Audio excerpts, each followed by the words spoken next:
28 जुलाई 2015 को मुंबई के दादा राव भिलोरे जी को एक बुरी खबर मिली।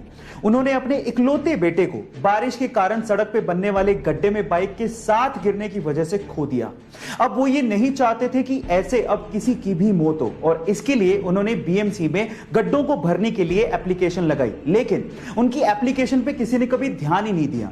तब उन्होंने डिसाइड किया कि वो खुद इन गड्ढों को भरेंगे और उसके बाद से उन्होंने गड्ढों को भरना शुरू किया और प्रण लिया कि वो इंडिया को गड्ढा मुक्त बनाएंगे। और तब से लेके आज तक वो 550 से भी ज्यादा गड्ढों को भर चुके हैं और उन्होंने इसके लिए एक एप्लीकेशन भी लॉन्च किया है ताकि लोग उस पर शिकायत दर्ज कर सकें और वो गड्ढों को भर सकें। गाइस, दादा राव भिलोरे जी के इस कार्य को मैं सलाम करता हूं। मुंबई के एक अस्पताल में तीरा कामत नाम की एक 5 साल की छोटी सी बच्ची जिंदगी और मौत से जंग लड़ रही है। उस बच्ची को SMA टाइप 1 बीमारी है जिसके चलते उसका इलाज चल रहा है, लेकिन हैरानी की बात यह है कि उस बीमारी के चलते जो उसे इंजेक्शन लगने वाला है उस एक इंजेक्शन की कीमत 16 करोड़ रुपए है।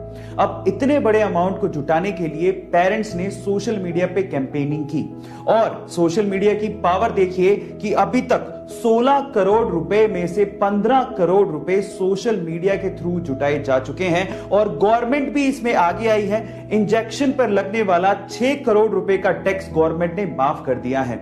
अब गाइस, उस बच्ची को आपकी दुआओं की जरूरत है। इस वीडियो को शेयर करें और उस बच्ची की सलामती की दुआ करें। Thank you so much. Share the video and save the child.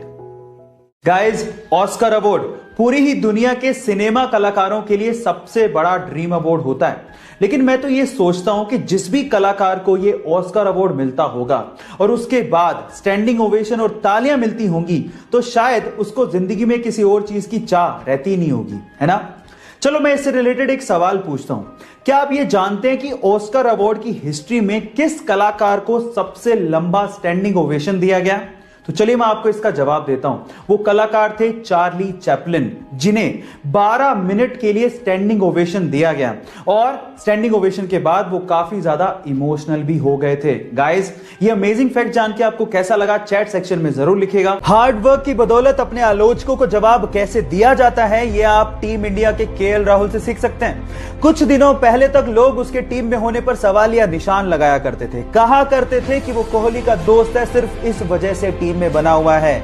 लेकिन न्यूजीलैंड के खिलाफ हुई हालिया T20 सीरीज में अपनी परफॉर्मेंस के बदौलत उसने साबित कर दिया कि वो अपने दम पर टीम में है। उसने ना सिर्फ विकेट कीपिंग की, जरूरत पड़ने पर उसने कप्तानी भी की और सबसे ज्यादा सीरीज में रन बनाकर मैन ऑफ द सीरीज भी बना।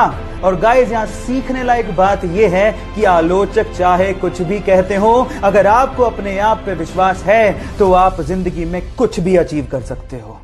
इंडिया के जोधपुर सिटी में रहने वाले इस कपल ने बहुत सारे बिजनेस ट्राई किए लेकिन सब में असफल रहे। वो कुछ क्रिएटिव करना चाहते थे लेकिन कुछ दिमाग में नहीं आ रहा था। एक दिन उनको कबाड़ में पड़ा हुआ एक टिन का डब्बा मिला। उन्होंने सोचा कि क्यों ना इसी को रिसाइकिल किया जाए और फाइनली उन्होंने उसी टिन के डब्बे को एक खूबसूरत बैठने वाले स्टूल में कन्वर्ट कर डाला।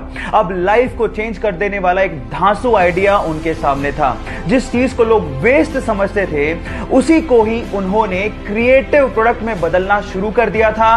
पहला ऑर्डर उन्हें डेनमार्क से मिला और देखते ही देखते उन्होंने एक ऐसी कंपनी खड़ी कर डाली जो कि 36 देशों में अपना बिजनेस करती है और आज इंडिया की सबसे बड़ी रिसाइकिल हैंडीक्राफ्ट कंपनी है। Yes guys, I am talking about Preeti international. Guys, यहां सीखने लायक बात यह है कि एक आइडिया आपकी दुनिया बदल सकता है, तो आपका वो आइडिया कौन सा है? चैट में जरूर बताइएगा। बेंगलोर का एक कॉमन मैन जो पेशे से नाई है, उसने अपने हार्ड वर्क की बदौलत ऐसा अनकॉमन अचीव किया जिसे आप सुन के हैरान रह जाएंगे। उसके पास टोटल 378 कारें हैं जिसमें से 120 कारें लग्जरियस हैं, जैसे कि Rolls Royce, BMW, Jaguar, Audi.